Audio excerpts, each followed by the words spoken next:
সমুদ্রের ধারে ছিল এক কাঁকড়া। একদিন সে বালি দিয়ে তৈরি করলো ছোট এক হোটেল। সাত করে নাম রাখলো স্যান্ডি ইন। আমরাও থাকতে চাই। সবার জন্য জায়গা আছে।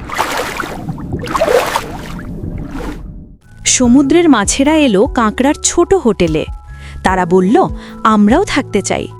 কাঁকড়া হেসে উত্তর দিল, সবাইয়ের জায়গা আছে। চল এইবার আরো বড় একটা হোটেল বানাই। কিন্তু হঠাৎ সমুদ্রের ঢেউ এসে ভাসিয়ে দিল কাঁকড়ার বালির ছোট হোটেল। লাল কাঁকড়ার ছোট বালির হোটেলটি সমুদ্রের ঢেউয়ে ভেসে গেছে।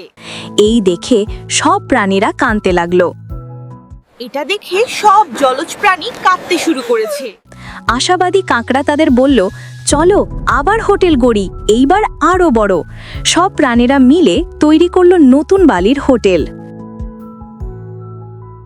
এই গল্প থেকে আমরা শিখতে পারি, কখনো আশা ছাড়তে নেই।